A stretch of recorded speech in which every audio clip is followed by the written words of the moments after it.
বিশ্ব নেতাদের সবচেয়ে বড় আসর এবার জাতিসংঘের ৮০তম বার্ষিকী উদযাপিত হচ্ছে।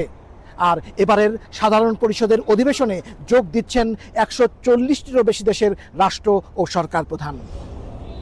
যুক্তরাষ্ট্রে স্থানীয় সময় সোমবার থেকে শুরু হচ্ছে জাতিসংঘ সাধারণ পরিষদের উচ্চ পর্যায়ের বৈঠক। এতে যোগ দিতে ওই দিন বিকেলে নিউ ইয়র্ক পৌঁছাবেন অন্তর্বর্তী সরকারের প্রধান উপদেষ্টা ডক্টর মোহাম্মদ ইউনূস। এবারের সফরে প্রথমবারের মতো ক্ষমতার বাইরে থাকা রাজনৈতিক দলের নেতারাও সফর সঙ্গী হচ্ছেন সরকার প্রধানের। বিএনপি নেতা মির্জা ফখরুল ইসলাম আলমগীর ও হুমায়ুন কবির, জামাতে ইসলামীর সৈয়দ আবদুল্লাহ মোহাম্মদ তাহের এবং এনসিপির আক্তার হোসেন, এই ৪ নেতা আছেন সরকারি প্রতিনিধি দলে। প্রধান উপদেষ্টার সফরসঙ্গী হয়ে রাজনৈতিক নেতাদের আগমনকে কেন্দ্র করে পাল্টে গেছে দৃশ্যপট।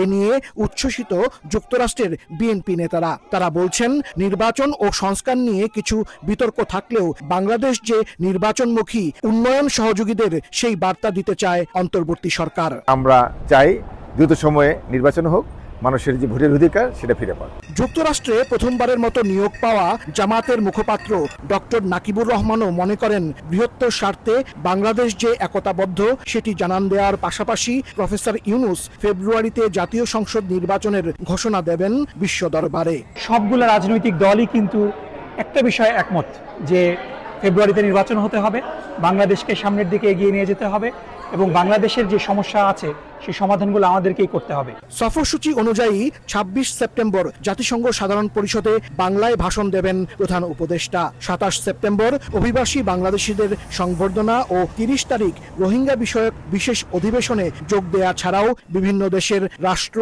ও সরকার প্রধানের সঙ্গে বৈঠক করবেন ডক্টর মোহাম্মদ ইউনূস। হাসানুজ্জামান সাকি, সময় সংবাদ, জাতিসংঘ সদর দপ্তর, নিউ ইয়র্ক, যুক্তরাষ্ট্র।